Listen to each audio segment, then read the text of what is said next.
is the most dangerous word in your vocabulary. Because while it's a symbol for hope, it can just as easily be the reason that your dreams remain little images in your head.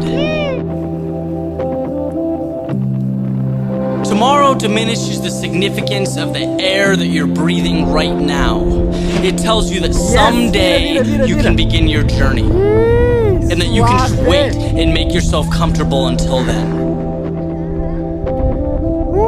Tomorrow masks itself as an escape for those held down by fear, those resistant to change. It encourages you to be content where you are, stating that you have your whole life to get where you want to be. And for some, tomorrow lasts forever. It evolves into regret, into immobility, into an excuse to never really do what you were meant to do. Tomorrow can be worse than failing, because often it implies that there was never a beginning. There was just a vision, just an idea being put off for a better time that never came. There will never be a moment in your life more precious than the one you're living in. Your heart beating in your chest, the air in your lungs, the blood in your veins.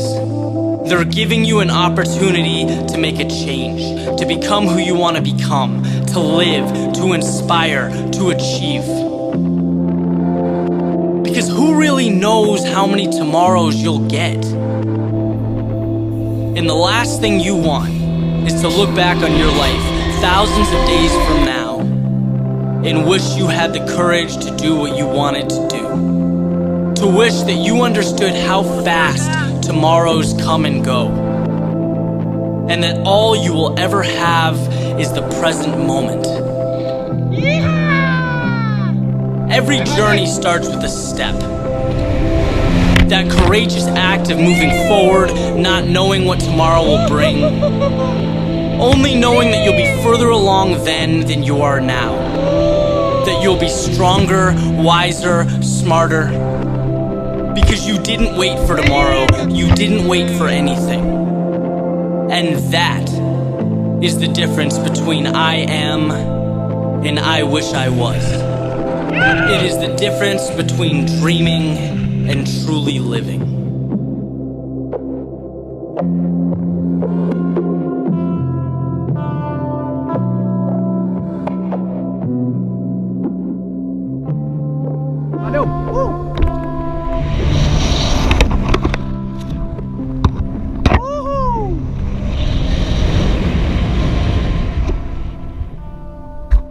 Valeu!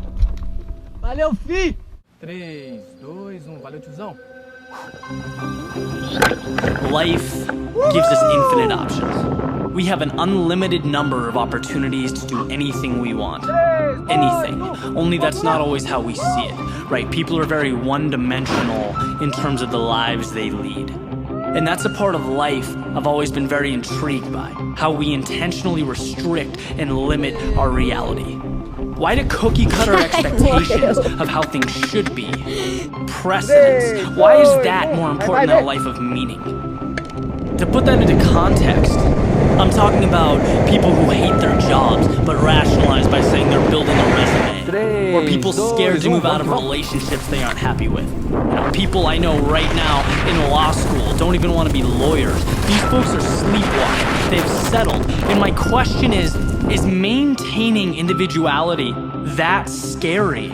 That you'd live every day unfulfilled so that you can proudly proclaim that you fit into the bland, average norms that you've decided are required of you. Look, I completely understand the safety of pursuing a path that will socially validate your existence in the short term. You jumped on the first train you saw. It's the train everyone's jumping on. You're comfortable with the destination.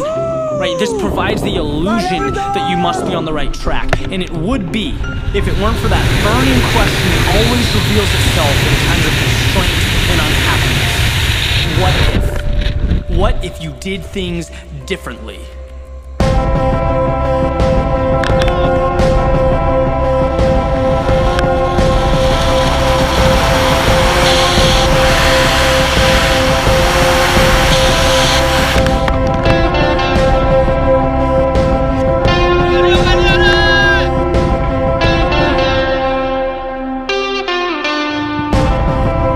So now you're on this train with everyone else, all going somewhere you don't really want to go, together, bragging about it, and maybe you just wonder, right, what would have happened if you waited? What if you took another train? What if you weren't so worried about fitting into these black and white expectations that you did what you wanted? It seems ridiculous to do what you want. And the truth is, it takes balls, it takes courage to let these trains go by one and wait for yours, right? Believe that your train is on its way. There's no proof that it is, there's no message everything's gonna work out, there's no safety guarantee. That's why so many people jump on that first train right to Mediocreville.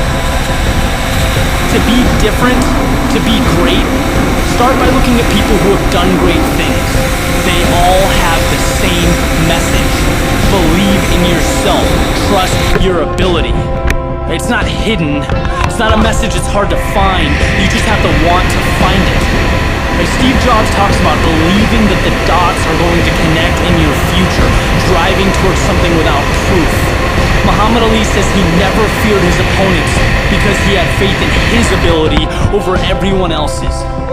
Richard Branson says that fulfilling lives are only for those brave enough to find them. Their messages are exactly the same. Trust your ability. I don't think any of these guys would be caught dead on the first train. Look, things generally work out. If you have the mindset, if you have the work ethic, you're already ahead of 90% of the world. Bet on yourself. If you follow the crowd, you'll get lost in the crowd. Just because validation isn't right in front of you, it doesn't mean it isn't there. It doesn't mean it's not coming. Believe that. Know that it is. Be okay with taking the last train home. That is the train you want. That is the experience worth waiting for.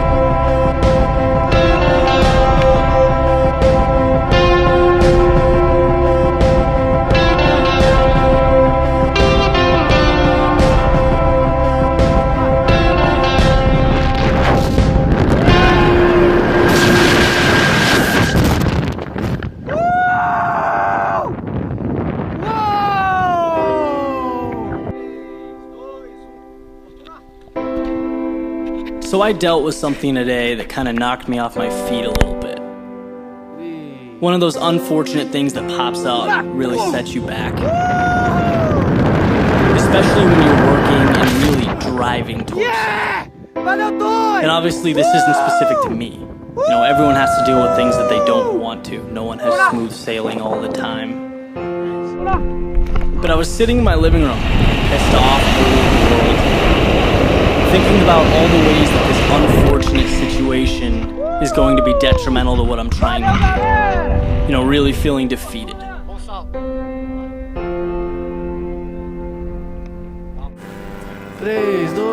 But the more I thought about it, the more it became evident that I was wasting my time.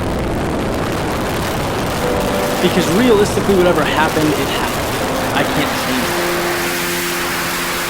But what I do have control over is the way I internalize this. My perspective. Do I want to see the circumstances good or bad? You know, that old glass half full, half empty concept. So I began thinking about how I can take this unfortunate situation and rather than suffer because of it, you know, how I can benefit from it, make it an advantage. When you really think about what a setback is, it's kind of a unique thing because it's an opportunity to take a step backwards and reapproach the challenge that you're facing. But this time, to come back better than before. To show the universe why it's going to take more than that. It's time to dig deeper now. Time to push yourself to the next level. The world wants to keep throwing problems your way. Good.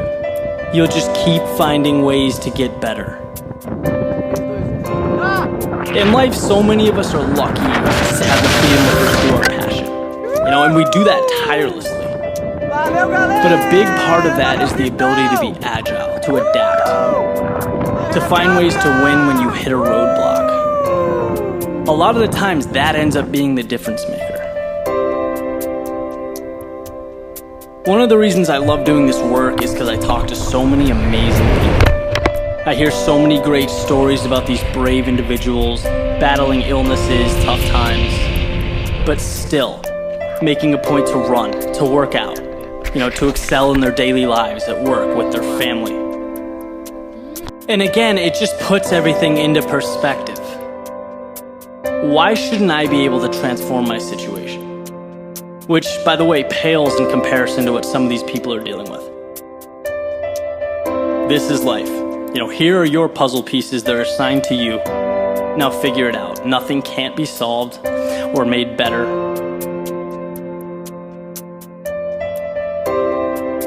So I hope anyone listening to this, going through that rough stretch, I hope you can take that step back and really re-examine what it is that's in front of you.